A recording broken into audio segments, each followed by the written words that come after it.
नमस्कार. गोष्ट तिचीमध्ये सगळ्यांचं स्वागत. ही दिवाळी आपणा सगळ्यांना सुखाची, समृद्धीची, भरभराटीची जाओ.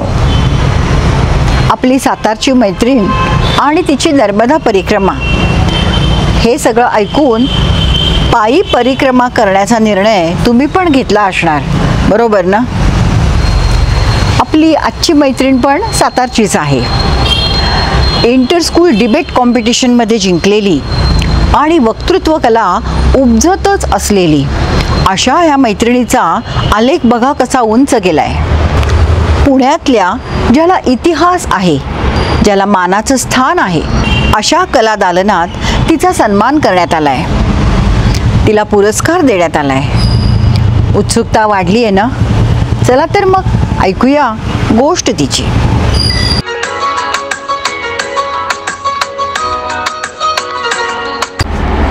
नमस्कार. गोष्ट तिचीमध्ये आपणा सर्वांचं स्वागत आणि दिवाळीच्या तुम्हाला सगळ्यांना खूप खूप शुभेच्छा. आज गोष्ट तिचीमध्ये लक्ष्मी आणि सरस्वती दोघी कशा हातात हात घालून आल्यात बघूया आपण. आजची आपली मैत्रीण आहे सुप्रसिद्ध लेखिका, कथाकथनकार, एकपात्री कलाकार कल्पना चंद्रशेखर देशपांडे. नमस्कार. खूप खूप स्वागत. धन्यवाद. दिवाळीच्या तुम्हाला पण खूप शुभेच्छा. तुम्हालाही शुभेच्छा. धन्यवाद. आजचा दुग्ध शर्करा योग असा आहे की आज कल्पनाताईंचा तिथीनी वाढदिवस आहे. तुम्हाला वाढदिवसाच्या खूप खूप शुभेच्छा. खूप खूप धन्यवाद. आपल्या सगळ्यांना दिवाळीच्या खूप खूप शुभेच्छा. तेजोमय दिव्यांनी तुमचं आयुष्य उजळू दे. समृद्धी आणि सर्व काही आपल्याला मिळू दे. आपल्या सगळ्या मनोकामना पूर्ण होऊ दे आणि ही दिवाळी आपल्यासाठी अविस्मरणीय अशी होऊ दे. आपल्या सगळ्यांना या दीपावलीच्या लक्ष लक्ष शुभेच्छा. धन्यवाद कल्पनाताई. खूप छान. धन्यवाद.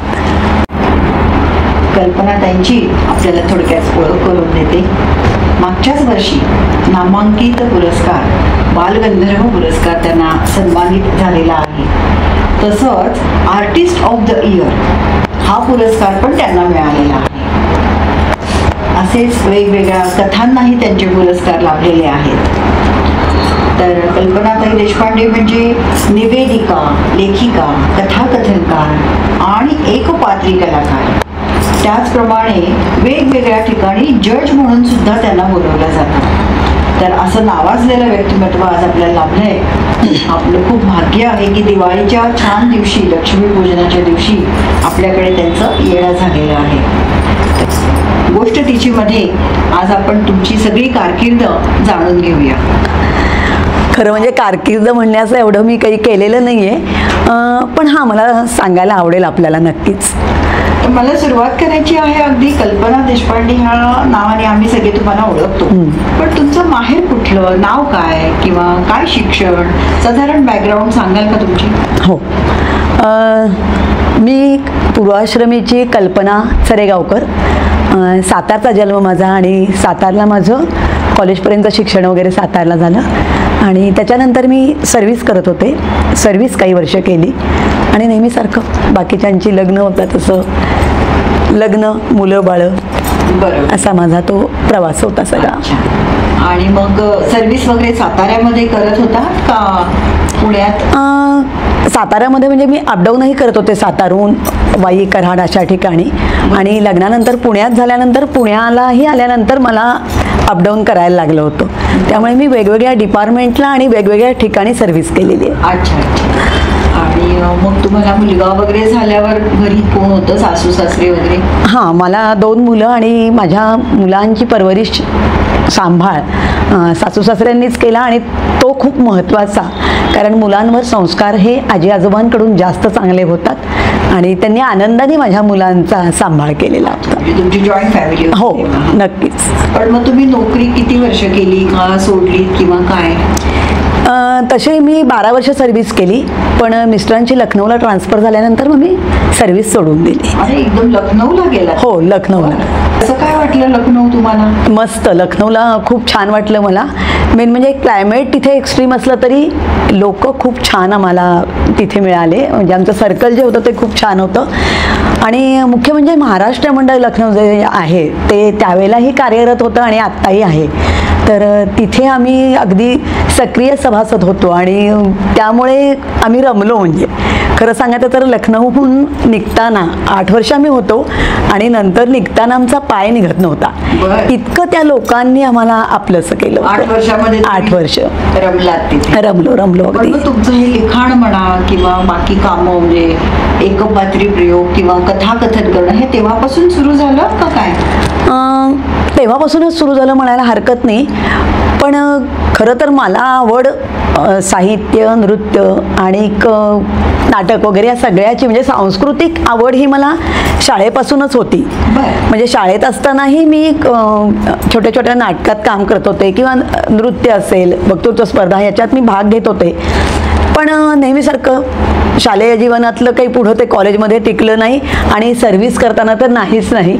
पण लखनौला गेल्यानंतर तिथे मला परत ह्या मंचाने मला खुणावलं आणि तिथून माझी मग परत या सांस्कृतिक क्षेत्राकडे परत मी वळले म्हणजे तिकडे आणि तिथे परत प्रवास सुरू झाला. अच्छा, मग तिथे महाराष्ट्र मंडळ वगैरे असं होतं काही? हो, महाराष्ट्र मंडळ होतं आणि तिथल्या महाराष्ट्र मंडळात मी निवेदन करायचे, सूत्रसंचालन करायचे आणि तिथे गणेशोत्सव 10 दिवस चालतो, अजूनही चालतो.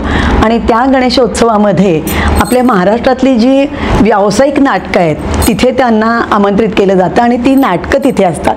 तर त्या नाटकांचं सूत्रसंचालन करायचं किंवा कार्यक्रमाचं निवेदन करायचं किंवा बाकी कोजागिरीला वगैरे मुलांचे कार्यक्रम बसवायचे, नाटकं बसवायची, असं मी तिथे करत होते. आणि मग त्या अनुषंगाने लिखाण माझं सुरू झालं. हो, कारण निवेदन करणं काही सोपी गोष्ट नाहीये, त्याच्यासाठी अभ्यास लागतो. नक्कीच. लखनौच्या ह्या कारकिर्दीमध्ये महाराष्ट्र मंडळाच्या वगैरे तर तुमचं काही विशेष तिथे असं काही लक्षात राहण्यासारखा प्रसंग आहे का एखादा? नक्कीच, कारण लखनौपासूनच माझ्या या कारकिर्दीची सुरुवात झाली, हा पहिला मुद्दा. दुसरी गोष्ट म्हणजे तिथे वेगवेगळे दिग्गज कलाकार नाटकांसाठी येत असत आणि सांगायला मला आनंद होतो. प्रशांत दामले ज्यांचं गिनीज बुक रेकॉर्ड आहे, एका दिवसात 5 नाटकं वगैरे अशी त्यांनी केलेलं. तर अशा व्यक्तीच्या म्हणजे त्यांच्या नाटकाचं मी निवेदन केलेलं होतं आणि निवेदन सूत्रसंचालन केलं होतं. आणि प्रशांत दामलेंनी माझा जो निवेदनाचा कागद आहे त्याच्यावर त्यांच्या अक्षरात लिहून दिलेला अभिप्राय आहे. म्हणजे प्रत्यक्ष तर ते बोललेच की स्थानिक भगिनी कल्पना देशपांडे यांनी अतिशय उत्तम निवेदन केलेलं आहे आणि तो कागद मी अजूनही जपून ठेवलेला आहे. मोठं सर्टिफिकेट आहे. आणि त्याचबरोबर अरुण नलवडे, श्वास. अरुण नलवडे म्हटलं की आपल्याला श्वास लगेच डोळ्यासमोर येतो. तर त्यांच्या नाटकांचे म्हणजे प्रयोग पूर्ण काय म्हणतो त्याला आपण जगभर होत होते आणि ते कुठे कुठे झाले वगैरे हे सगळं मला निवेदनातून सांगायचं होतं. नाटक 4 दिवस प्रेमाचे. 4 दिवस प्रेमाचे ते खूप चाललं. हो. आणि त्यांनी तो एक 2-2.5 पानाचा कागद मला आयत्या वेळेला हातात दिला आणि सांगितलं की सगळ्या नाटकांचा म्हणजे त्यांचा काय प्रवास होता, काय होता आणि कुठे कुठे प्रयोग झाले हे सगळं तुम्हीच सांगा म्हणून. तर तीही छान संधी मला मिळाली आणि त्यांचाही अतिशय सुंदर हस्ताक्षरातला ते 2-2.5 पानी कागद जे आहेत तेही माझ्याकडे आहेत. त्यामुळं तीही एक शाबासकी. आणि आणखीन एक मला लक्षात राहण्याची गोष्ट म्हणजे योगायोग म्हणायला हरकत नाही, लखनौला आम्ही असताना बृहन महाराष्ट्र मंडळाचं 75वं अधिवेशन तिथे झालेलं होतं आणि त्यावेळेला निवेदनाची सुंदर संधी मला मिळाली होती. संगीत नाटकाचं निवेदन करायचं होतं, संशय कल्लोळ. आणि त्यावेळेला नटी आणि सूत्रधार अशा ह्याच्यात आम्ही तो फॉर्मॅट होता आणि मग ते नटीचं म्हणजे सगळं नऊवार नेसून वगैरे मग ते आम्ही पुण्याहून मागवले अरे बापरे. होते कपडे वगैरे. हो, आणि त्या सगळ्या पेहरावात ते सूत्रसंचालन केलं होतं आणि तेही लोकांना खूप आवडलं होतं. मस्तच, खूपच छान ना. हा हो, वेगळा अनुभव आहे. वेगळा अनुभव आहे. मुख्य म्हणजे एवढ्या जुन्या, तू लहान असणार तेव्हा एवढं तुला स्टेजचं डेअरिंग म्हणा किंवा बोलणं म्हणा, धाडस म्हणा, खरंच छान आहे की तुझ्यात तेव्हापासून ते सगळे आहेत गुण. हो, म्हणजे अर्थात मी म्हणलं ना की शाळा ते एकदम नोकरीनंतर म्हणजे एवढा मोठा मध्ये स्पॅन जाऊन सुद्धा जमलं. समोर ते परमेश्वराची कृपा असेल त्यामुळे ते जमलं. बरं. आणि मग आता तुम्ही पुण्यात आल्यावर मग तू लेखन सुरू केलं, कथाकथन सुरू केलं, किंवा एकपात्रीकडे कशी काय एकदम वळलीस तू? पुण्यात आल्यानंतर परत नोकरी करायची नाही हे तर मी ठरवलंच होतं. कारण आवडती कला, आवडता विषय हा परत मला सापडलेला होता, गवसलेला होता. मग आता ह्याच्यातच काहीतरी करायचं असं मी ठरवलं आणि मग लेखन तर तिथेही थोडंसं सुरुवात झाली होती. इथे लेखनाकडे परत वळले. मग कथा, ललित लेख वगैरे असं मी लिहायला लागले. कविता मी कमी करत होते तेव्हा, आत्ताही खूप नाही, पण ललित लेख किंवा कथा हे तेव्हापासून लिहायला लागले. आणि लेखन म्हटलं की वाचनही आपण करतोच आणि त्यावेळेला माझ्या वाचनात एक काव्यसंग्रह आला आणि मग मी ठरवलं की आपण याच्यावर काहीतरी करू शकू. अच्छा. आणि मग असा नवरा हा जो माझा पूर्ण महाराष्ट्रात, भारतातील अनेक राज्यात आणि परदेशातील रसिकांनाही आवडणारा कार्यक्रम, तो त्याच्यातून सुरुवात झाली. अर्थात काव्यसंग्रह होता, त्याच्यावर मला नक्कीच संहिता लिहायला लागली आणि संहिता लिहून तयार झाल्यानंतर त्या कवयित्रीची परवानगी प्रॉपर घेऊन मग मी कार्यक्रमाला सुरुवात केली. नाही, कारण तो तर तुमचा कार्यक्रम चांगलाच गाजतोय आणि विषय आवडीचा आहे ना. अगदी सगळ्यांच्या आवडीचं आहे. त्यातलं मला मुख्य अपील झालं म्हणजे तुम्ही एकट्या एकपात्री करत नाही, तर सगळ्या ऑडियन्सला पण सामावून घेता. हो, हे जरा काहीतरी वेगळं आणि जास्त लोकांना आवडतं. आणि विषय तर घरोघरीचा असल्यामुळे सगळे रमतात त्या विषयामध्ये.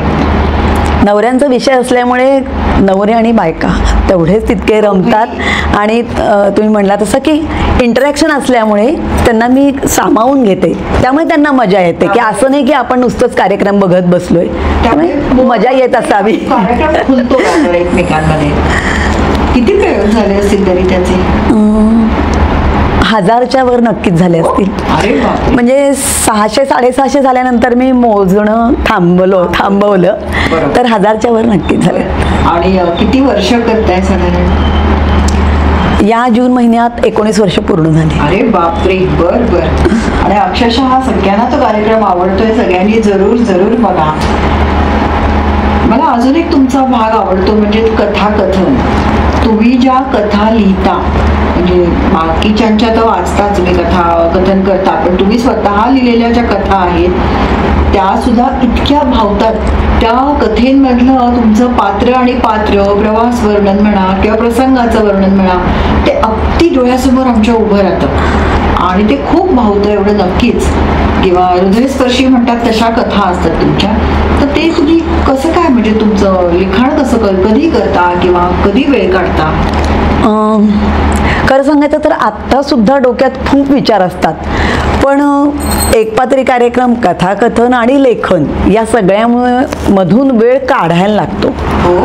आणि ठरवून म्हणजे की आता समजा ही आपल्या मनात काही वेळेला काय होतं, 8 वर्ष कथा सुरू केलेली असते लिहायला, म्हणजे विचार कुठेतरी मनात असतो पण त्या 8 वर्षात त्याला हातच लागत नाही.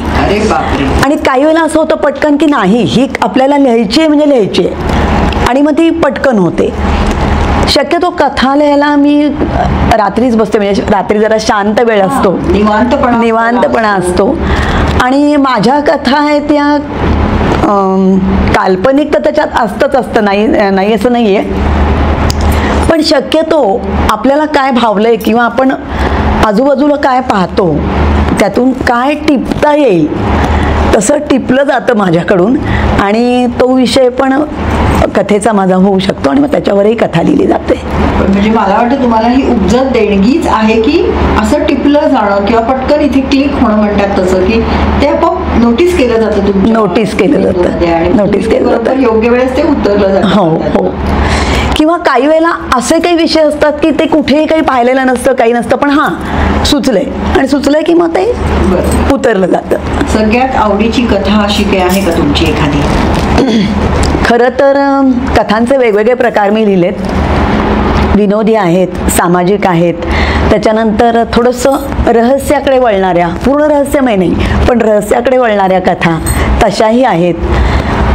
लहान मुलांसाठी सुद्धा बालवाङ्मय ज्याला म्हणतो, तर मी अगदी वाङ्मया इतक्या नक्कीच लिहिलेल्या नाहीत पण तशाही कथा लिहिलेल्या आहेत. आणि एक जी कथा आहे सामाजिक विषय ज्याला आपण म्हणतो की बऱ्याच जणांनी हाताळला आहे तो, नाही असं नाही आहे, पण इतका गहन विषय किंवा अंगावर काटा येणारा विषय, वेश्या व्यवसायावरचा जो वेश्या व्यवसाय हा जो विषय आहे, तर त्याच्यावर लिहिलेली कथा ती खूप जणांना आवडतेही.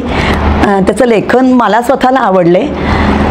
लेखन हे एवढ्यासाठी आवडलं आहे की त्याच्यात वर्णन सगळं केलेलं आहे त्या वस्तीतलं म्हणा किंवा त्या मुलाला, म्हणजे अर्थात जनरली होतं काय की वेश्येवरची कथा लिहिली जाते, पण एका वेश्येच्या मुलाला काय सहन करायला लागले, त्यांनी काय काय पाहिलेलं आहे याबद्दलची ती कथा आहे. म्हणजे वेगळाच विषय वेगळा असून आवर्जून सांगते की माझा विषय हा इतका गहन किंवा इतका वेगळा अंगावर काटा आणण्यासारखा विषय आहे, पण त्याच्यातली जी भाषा आहे ती अतिशय साधी, कुठेही अशी किळसवाणी भाषा नाही आहे आणि ती कथा ही कुणीही वाचू शकतं अशा प्रकारची कथा आहे. म्हणूनच त्या अगदी दर्जेदार कथा म्हणाल ना अशा असतात की त्या वाचताना कुठेही काही वाटत नाही, पण त्या इथे भिडतात प्रत्येकाच्या ह्याला. खरंच छान असतं.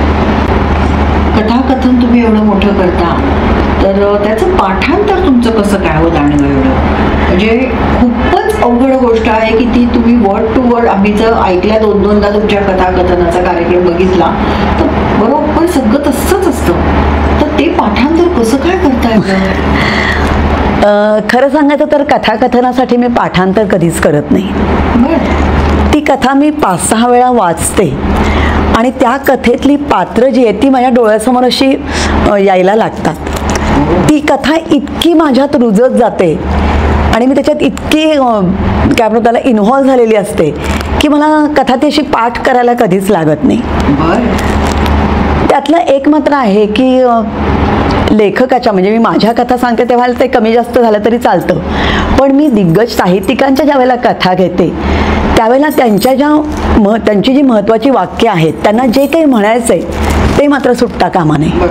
ते तुम्ही तसंच्या तसं, कारण ती कथा अनेकांनी वाचलेली असते, त्यामुळे त्याच्याकडे लक्ष तुम्हाला कटाक्षाने द्यायलाच लागतं आणि ती वाक्य मात्र तुमची चुकता कामाच नाही. अर्थात कुठलीच चुकता कामा नये, पण जी वाक्य त्यांची महत्त्वाची आहे, जसं आता वपूंचं कथाकथन करायचं त्यांच्या कथांचं, तर त्यांचा एक लहेजा वेगळा आहे, त्यांच्या भाषा वेगळी आहे, त्यांच्या भाषेतलं सौंदर्य वेगळं आहे, तर ती तशीच आली पाहिजे, कारण ते लगेच कळतं की हा ही वपूंची कथा आहे. म्हणजे तुम्ही नाव न सांगता सुद्धा कळतं ही त्यांची कथा आहे. तर पाठांतर मी सच कधीच करत नाही. मगाशी आपण बोलत होतो आस्था नवराबद्दल, तर त्यातली गाणी मात्र तुमची अगदी ऐकत राहावंसं वाटतं, तर तुम्ही गाणं वगैरे कुठे शिकलात का? गाणं मी शिकलेली आहे. SNDTचा 4 वर्षाचा मी ॲडव्हान्स डिप्लोमा केलेला आहे लाईट म्युझिकचा, आणि 1.5 वर्ष मी क्लासिकलसाठी जातही होते, पण शास्त्रीय संगीत म्हणजे ही खूप मोठी साधना आहे, तर त्याला खूप वेळही द्यायला लागतो आणि तो वेळ मला कमीचा पडला म्हणून शास्त्रीय संगीत मी थांबवलेलं आहे, पण ॲडव्हान्स डिप्लोमा मी लाईट म्युझिकचा केलेला आहे. अच्छा. आणि आपल्याला जे पुरस्कार मिळाले आहेत, सगळ्यात मोठा पुरस्कार म्हणजे बालगंधर्व पुरस्कार मिळाला, तो क्षण तर तुमच्या नक्कीच खूप लक्षात राहण्यासारखा आणि अभिमानाचा आहे. नक्कीच. तर त्याबद्दल काही सांगाल का?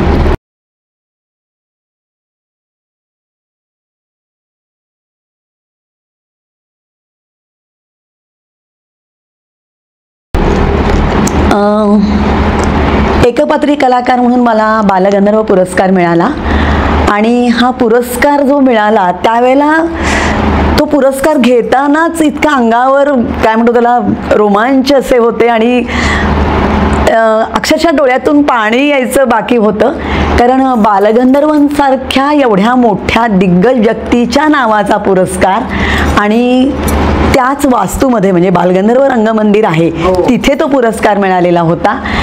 आणि मला असं वाटतं की कलाक्षेत्रात यापेक्षा आणखीन मोठं ते काय. नाही खरंच. पण हा पुरस्कार मिळाल्यानंतर जबाबदारी नक्कीच वाढते की तो पुरस्कार आपल्याला मिळाला आहे तर आपली कला तशीच ती सकस पुढे राहायला पाहिजे, तशीच टिकली पाहिजे. हेही एक त्याच्या मागची भावना होती.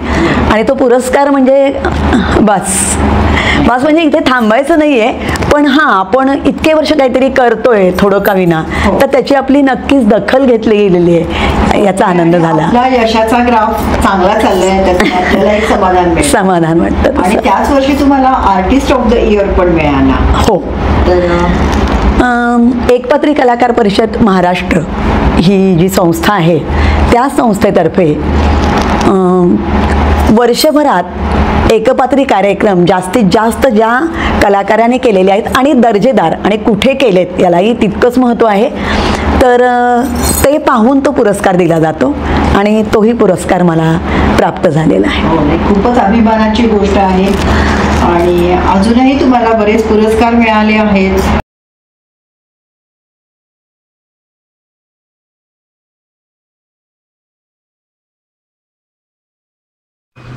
या कार्यक्रमाच्या रेकॉर्डिंगनंतर कल्पनाताई कॅनडामध्ये गेल्या आणि यावर्षीच्या गणेशोत्सवात कॅनडातील हिंदू सभा मंदिर या प्रेक्षागृहात त्यांचा खास एकपात्री कार्यक्रम असा नवरा सादर करून प्रेक्षकांचा आनंद द्विगुणित केला.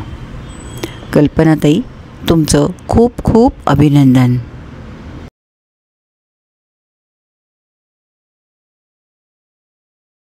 मोठमोठ्या मंचांवर पण तुमचे कार्यक्रम झाले आहेत. मधुरांगण, हो. तांगण असे. हो. म्हणजे तो एक पुरस्कार असल्यासारखाच असतो की मोठे मोठे मंच, मधुरांगण आहे, लोकमत सखी मंच आहे, कस्तुरी महिला मंच आहे, प्रभात महिला मंच आहे, किंवा वाईची जी वसंत व्याख्यानमाला ज्याला 121 वर्षांची परंपरा आहे तिथे मला कथाकथनासाठी बोलवलं होतं. तर या अशा मोठ्या मोठ्या मंचांनी कार्यक्रमासाठी बोलवणं हा एक पुरस्काराचा भागच मला वाटतो. कारण पुरस्कारांपेक्षा सुद्धा दर्जेदार रसिक आपला कार्यक्रम ज्यावेळेला पाहतात बरोबर. आणि त्यांची जी दाद असते ती खूप मोठी पुरस्कारासारखीच दाद असते. आणि काही मंडळ तर मला वाटतं तुम्हाला रिपीटेडली पण दरवर्षी हो. बोलवतात. कारण ते इतकं आवडतंय त्यांचं काम की हे पण मला खूप कौतुक वाटतं की अरे पुन्हा पुन्हा बघावंसं वाटतंय त्यांना. बोलवतात. वेगवेगळ्या कथा सांगत असतात. म्हणजे असा नवरा या कार्यक्रमासाठी सुद्धा परत परत बोलवतात कारण त्यांना सादरीकरण किंवा ते इंटरॅक्शन जे आहे ते खूप आवडतं. आणि कथाकथनाला तर सुरुवातीलाच जर त्यांना आवडल्या कथा तर परत परत पुढच्या वर्षी आणखीन दुसऱ्या सांगा, नंतर आणखीन सांगा, असं करून त्याही कार्यक्रमाला बोलवतात. अजून एक विचारायचं म्हणजे हे जे तुमचं परराज्यात म्हणा किंवा महाराष्ट्रात असलं तरी लांब लांब ठिकाणी असेल तर मग तुम्ही जाता येता कसं? तुम्ही एकट्या जाता येता काय करता? तुम्हाला पाठवतात तिकीट, गाडी? अच्छा. मोठे मोठे मंच आहेत, मी जसं आत्ता मधुरांगण, लोकमत सखी वगैरे सांगितलं, तर त्यांची तर खूप छान सोय असते. म्हणजे औरंगाबाद, परभणी, नांदेड असा 3 दिवसांचा लागोपाठ पहिला दौरा मी केला होता मधुरांगणसाठी. आणि छान हॉटेलला राहायची सोय असते, शिवनेरीचं किंवा तिथे जे काही त्यावेळेचं अवेलेबल असेल ते, किंवा पुढचं ट्रेनचं तिकीट वगैरे ते बुकिंग करतात, हॉटेल्सचं बुकिंग करतात, तेही आहे. आणि परराज्यातील म्हणाल तर अगदी फ्लाईटनी पण जाण्या येण्याची सोय केली जाते, राहण्याची खूप छान सोय केली जाते. आणि सन्मान तर खूप म्हणजे मानाने खूप वागणूक असते. आणि मला आणखीन या सगळ्यापेक्षा, कारण पैसा काय आज आहे उद्या नाही तो विषय नाही आहे, पण मी ज्यावेळेला लांब लांब ठिकाणी जाते म्हणजे खेडेगावातही जाते किंवा अगदी परभणी बिरभणी अशा ठिकाणी जाते आणि परराज्य ज्यावेळेला जाते त्यावेळेला तिथल्या लोकांना खूप कौतुक वाटतं की एक महिला पुण्याहून इतक्या लांब आलेली आहे, एकटी आलेली आहे आणि ती एकटी कार्यक्रम सादर करते, याचा त्यांना खूप कौतुक वाटतं. आणि त्यामुळे तो एक आणखीन एक वेगळा रिस्पेक्ट दिला जातो. त्यामुळे इतक्या लांब गेल्यानंतर जे आपले जाण्या येण्याचे कष्ट वगैरे आहेत ते सगळे आपले कुठल्या कुठे जातात आणि खूप आनंद वाटतो या गोष्टीचा. आता हे जे कार्यक्रम करतेस, लिखाण तुझं, काम करणं तुझं, नेपथ्य म्हणा किंवा काही तुझी प्रॉपर्टी असेल तर ती तुझी, पण मग याचं दिग्दर्शन वगैरे कोण करतं का सगळं तुझं तूच बघत असतेस? छान प्रश्न आहे हा. मुख्य म्हणजे एकपात्री कलाकार म्हणजेच त्याच्यात सगळं आलं. हो. म्हणजे दिग्दर्शक तोच, लेखक तोच, संयोजक तोच, त्याच्यानंतर पूर्ण कार्यक्रमाचं सगळं काय म्हणतात त्याला नियोजन जे करतात हो. सगळं तेच. त्यामुळे सगळं मीच करत असते. वन मॅन शो असतो. अगदी अवघड गोष्ट आहे ही, सगळं मॅनेज. अवघड गोष्ट तर नक्कीच आहे.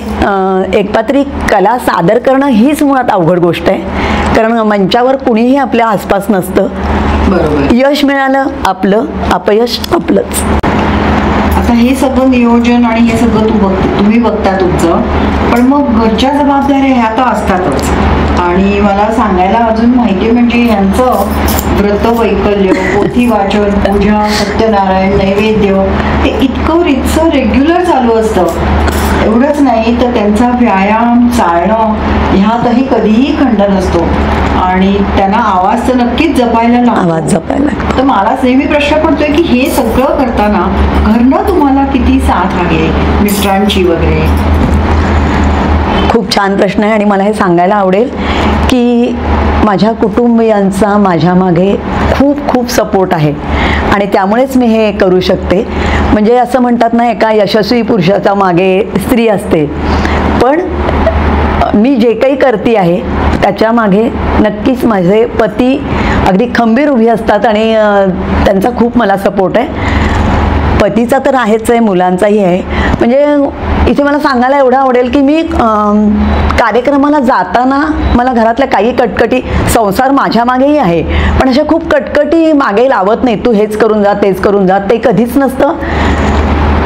आणि त्यामुळे माझं मन फ्रेश असतं. तिथे गेल्यावर ज्याला आपण म्हणतो ना, एकपात्री म्हणजे ब्लँक होण्याचे चान्सेस खूप असतात, पण ब्लँक होत नाही मी, किंवा मन शांत असतं, डोकं शांत असतं, त्यामुळं त्याच्यावर मी फोकस करू शकते. आणि कार्यक्रमाला जाऊन आल्यानंतर घरातलं वातावरण खूप छान असतं. घरात पाऊल ठेवल्याबरोबर पहिला प्रश्न असतो, आजचा प्रयोग कसा झाला. अरे वा. म्हणजे जनरली असतं, निघालो की काही ठिकाणी असतं फोन करणार, किती वाजता येतेस, लवकर येणारच का, भाजीच राहिली आहे, आमटू, असं काहीही नसतं. याचा अर्थ मी घरात काही करत नाही वगैरे असं नाही आहे, पण घरातल्यांची खूप साथ असते आणि त्यामुळे मी हे सगळं करू शकते. 100% निर्धास्तपणे जाऊ अगदी, शकतेस अगदी. आणि 100% देऊ शकतेस तुझे. आणि इनफॅक्ट हे तर आहेच आहे, पण माझ्या मिस्टरांनी मला इतक्या वेळा बूस्ट केलेलं आहे ना, वा. की एखाद्या वेळेस मी अगदी कंटाळा करते की निवेदनाची कार्यशाळा करायची होती मागे खूप, नाही मी एकटीच कुठे जाऊ, पण नाही, का नाही जाऊ, जा. म्हणजे जिथे जिथे मी कंटाळा करीन तिथे ते आवर्जून सांगतात, नाही या मीटिंगला जा, ह्याला जा, याला त्याला जा. आणि घरच्या कधीही कटकटी मला सांगितलं जात नाही. खूप छान.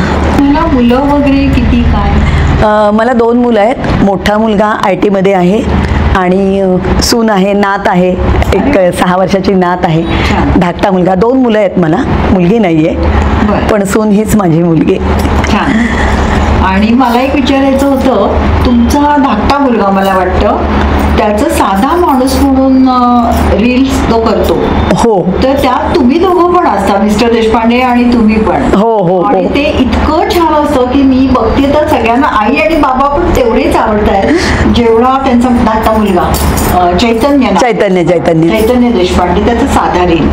त्याचा काय अनुभव आहे तुमचा? खरं सांगू का, आता ही वेगळी जी ओळख मला मिळते ना, त्याचा खूप आनंद होतो.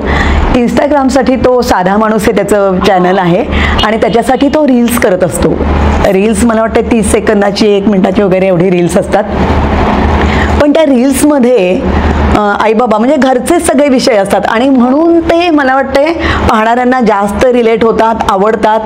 आणि महिन्यातलं एक 8 ते 10 वेळा असं होतं की आम्ही घराबाहेर पडलो की आम्हाला अगदी हमखास थांबून विचारणार, तुम्ही साधा माणूसचे आईबाबा ना. हो, बरं. म्हणजे ही जी ओळख आहे की आपल्या मुलामुळे आपल्याला कोणी ओळखतंय, याचा आनंद खूप वेगळा असतो. म्हणजे आता माझा आजचा नवरा कथाकथन बाजूला पडायला लागले, हरकत नाहीये, पण हे साधा माणूसमुळे खूप जण आम्हाला ओळखतात. नाही, तुमचं असा नवरा बाजूला पडणार नाही कधीही, याची मला गॅरंटी आहे. पण साधा माणूसमुळे सुद्धा तुम्ही ओळखलं जातात, हे खूप छान वाटतंय.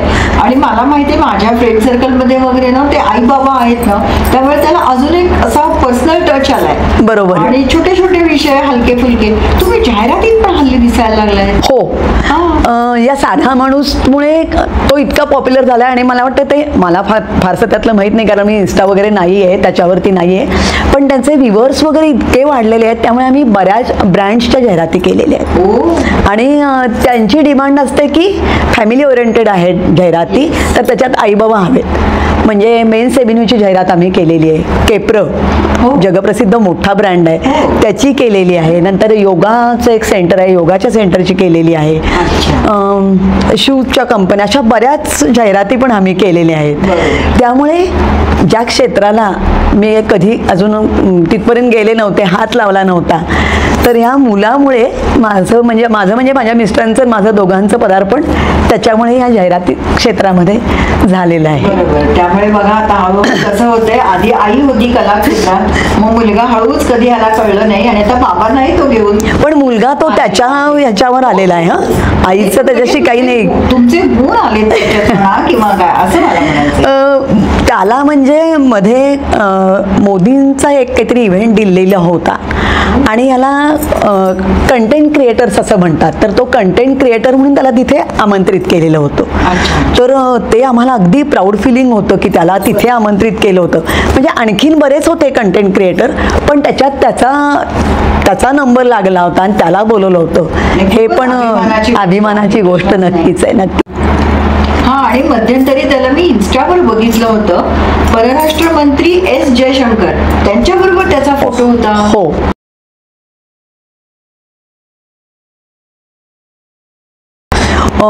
फोटो म्हणण्यापेक्षा त्याला 15 मिनिटाच्या इंटरव्ह्यूसाठी त्यांनी इन्व्हाइट केलं होतं ॲज ए कंटेंट क्रिएटर म्हणून.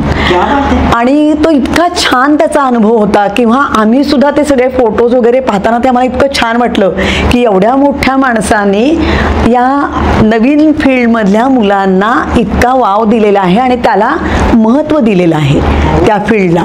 आणि त्याच्यासाठी त्याचा इंटरव्ह्यू होता. 15 मिनिटं इंटरव्ह्यू होता त्याचा. खूपच छान. 15 मिनिटं एक तर आपल्याला भेटायलाही मिळत नाही पण त्याला स्पेशल इंटरव्ह्यू तसा होता. 15 मिनिटं बोलवलं होतं त्याला.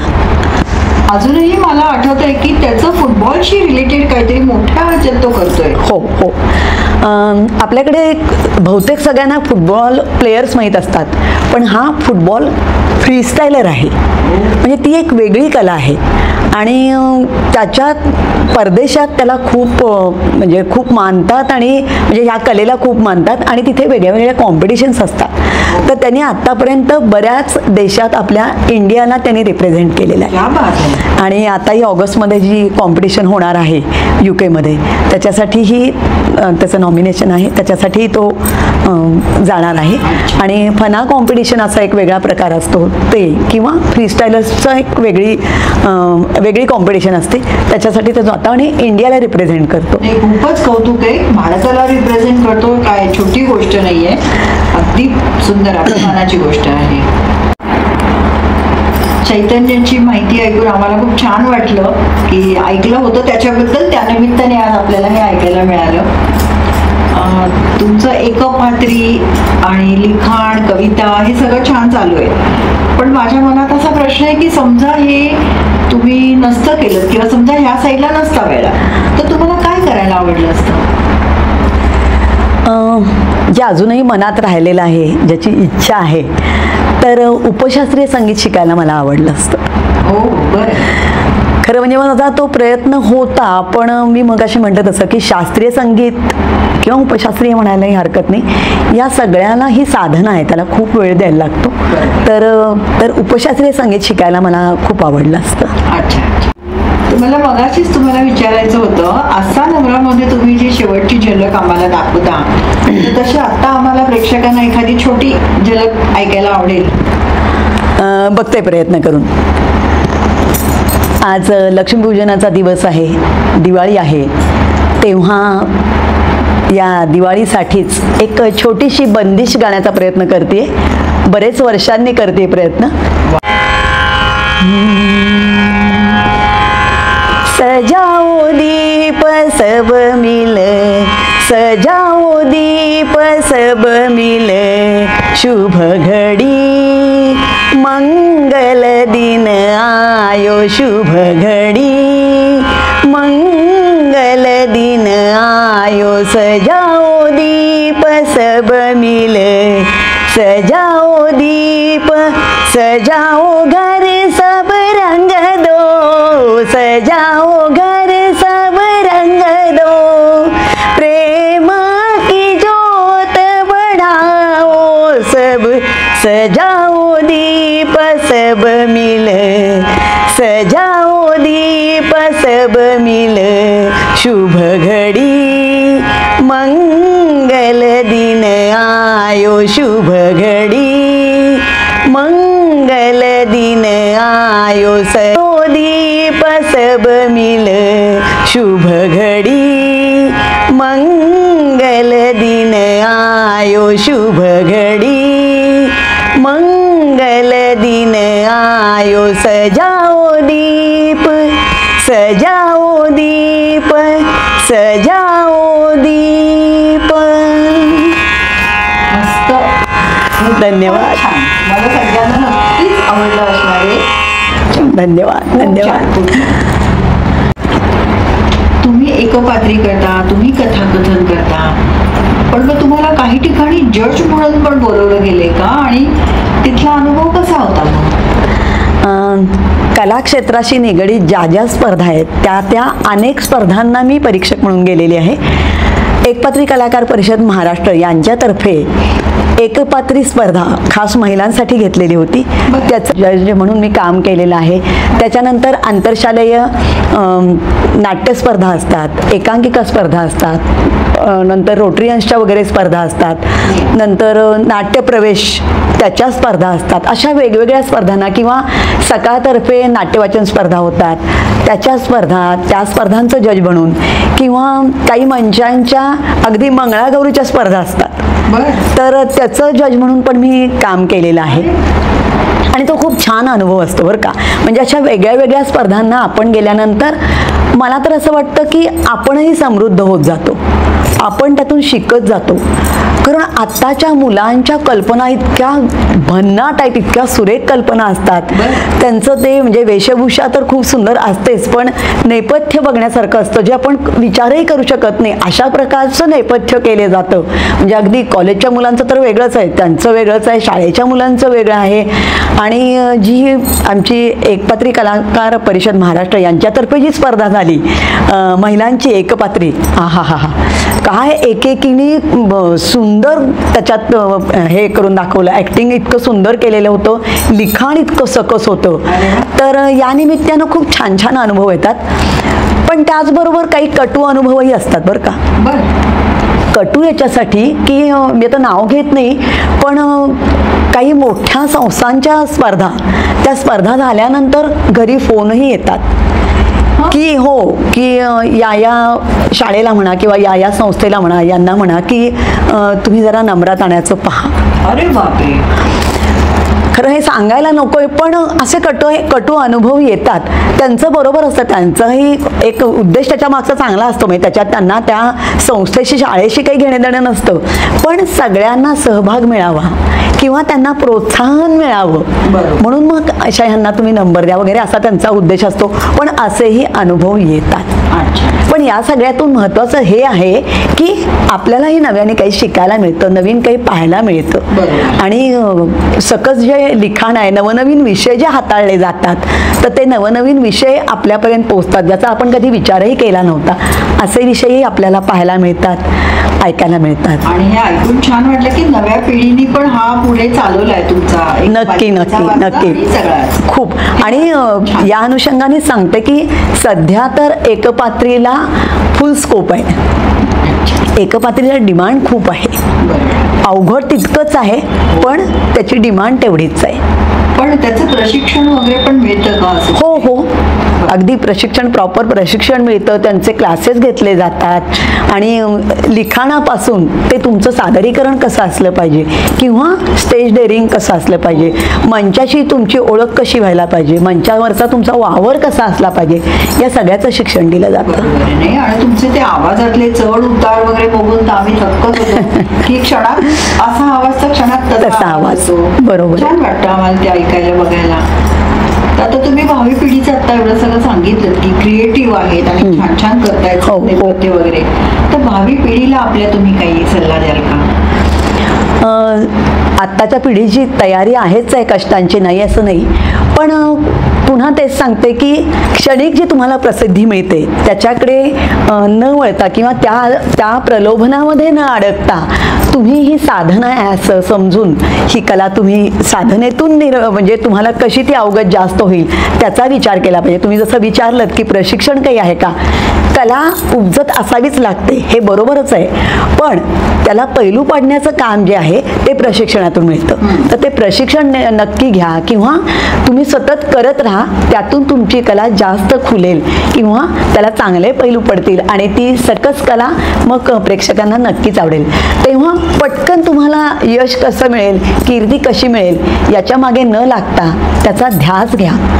त्याच्यासाठी काही वर्ष तुम्ही त्याच्यामध्येच राहा, तेव्हा तुम्ही मग यश कीर्ती या शिखरावर नक्की पोहोचणार आहात.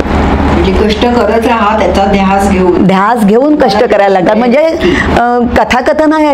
कथाकथनाच्या विषयामध्ये तर मी लिटरली ध्यास घेतलेला असतो त्या कथेचा.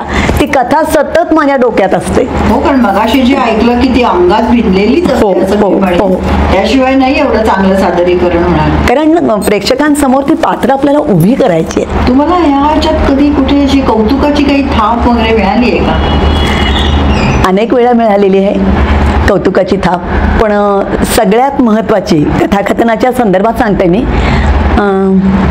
दमा मिराजदार.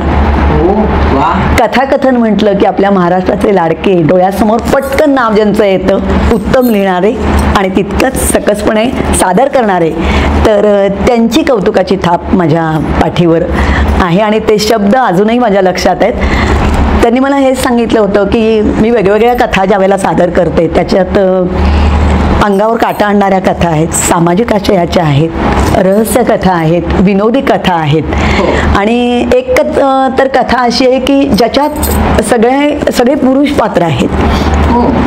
तर त्याच्यावर ते मला म्हटले होते की एका स्त्रीने एक विषय असा घेऊन आणि त्यातली पुरुष पात्र इतक्या सकसपणे सादर करणं हे खूप आव्हानात्मक आहे आणि तुम्ही हा जो कथाकथनाचा वारसा चालवताय तो पुढे तसाच चालवा. खूप छान आहे, ही त्यांची मोठी थाप आहे.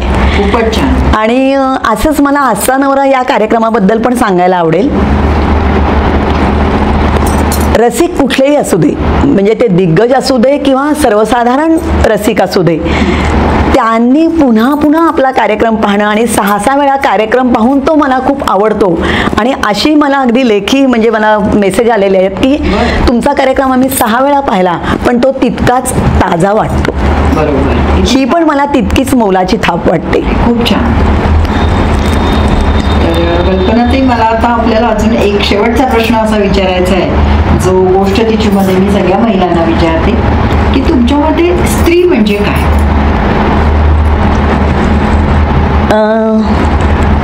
माझ्या मते स्त्री म्हणजे सृजनशीलता. बर. सृजन म्हणजे निर्मिती, हे आपल्या सगळ्यांना माहिती आहे. प्राप्त परिस्थितीमध्ये सक्षमपणे तितक्याच संवेदनशीलतेने आणि कलात्मकतेने सगळ्याचा विचार करून जी निर्मिती करते ती स्त्री असं मला वाटतं. अतिशय छान अलंकारिक भाषेत पण आम्हाला कळेल अशा सोप्या भाषेत खूपच छान अर्थ सांगितला. धन्यवाद. खूप छान. तुम्ही गोष्ट मध्ये आलात आणि आपल्याला छान आम्हाला लक्ष्मीपूजनाच्या दिवशी मुलाखत दिलीत आणि तुमचा आज वाढदिवस पण आहे तिथीने, त्या दिवशी तुम्ही आम्हाला वेळ पण दिलात, त्यामुळे खूप खूप धन्यवाद. खूप खूप धन्यवाद. आपलं गोष्ट तिची हे जे यूट्यूब चॅनल आहे त्याला माझ्याकडून खूप खूप शुभेच्छा. धन्यवाद. ताईंचं जे चॅनल आहे गोष्ट तिची, या चॅनलला सगळ्यांनी सबस्क्राईब करा, लाईक करा आणि त्या ज्या मुलाखती घेत असतात त्या खूप वेगळ्या असतात. त्या मुलाखती आवर्जून पहा, वेळ देऊन पहा आणि पूर्ण मुलाखत पहा, अशा मी त्यांना सदिच्छा देते. त्यांचं हे चॅनल असंच खूप वर्ष चालू राहू दे. धन्यवाद. अशाच प्रेरणादायी गोष्टी ऐकण्यासाठी बघत रहा गोष्ट तिची.